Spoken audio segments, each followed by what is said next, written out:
अस्सलामुअलैकुम everyone, I hope you are all well.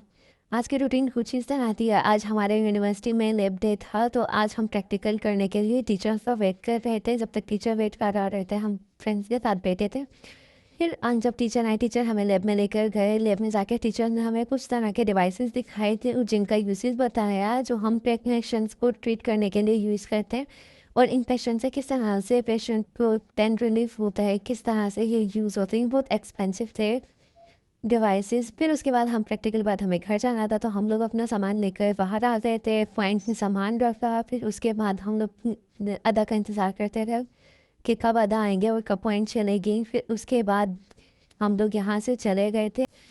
ये वो वक्त होता है जो घर जाने का होता है। ये खुशी अलग होती है, ना आपको नींद आती है ना आपका टाइम गुजर रहा होता है। एक दिन भी बहुत लंबा हो जाता है आप जब आपको घर जाना होता है, क्योंकि हॉस्टल में रहना कोई इजी नहीं होता। फिर उसके बाद हमारा फार्मा का प्रैक्टिकल था, हम लोगों ने अपना फार्मा का प्रैक्टिकल दिया। फिर हमारे कुछ यूनिवर्सिटी बन रही थी, तो इसका व्यू दिखाया आपको। फिर इसके बाद तो इतना टायर्ड हो गए थे, तो कुछ हालत हमारी इस तरह से हो गई थी।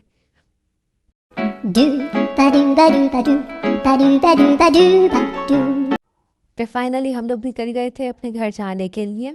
घर जाकर घर आने के बाद थोड़ी सी घर वालों की हेल्प करवाई, फ्रूट चाट बनाई, जूस बनाया और पकौड़े बनाने में सिर्फ इतनी हेल्प की कि पालक उठा के पकौड़ों के अंदर डाला था, क्योंकि ज़्यादा काम तो होता नहीं, क्योंकि टायर इतने हुए हुए थे। फिर फाइनली पकौड़े बन गए थे। पकौड़ों के बाद हमारे घर में पुलाव बन रही थी यखनी की, तो उसकी तैयारियां स्टार्ट हुई हुई थी। उसके बाद हम लोगों ने इफ्तार किया है।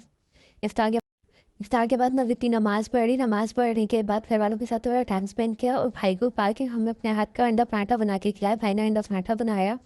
फिर थोड़ा सा हम लोगों ने टीवी देखा। टीवी देखने के बाद पढ़ाई स्टार्ट की। पढ़ाई स्टार्ट करने पता नहीं वो लोग कौन होते हैं जो डायरेक्ट स्लाइड से पढ़ रहे थे अपने टैबलेट में, लैपटॉप में, मोबाइल के थ्रू।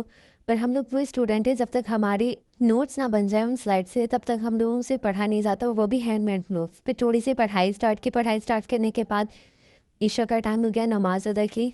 अब मिलते हैं अपने नेक्स्ट ब्लॉग में।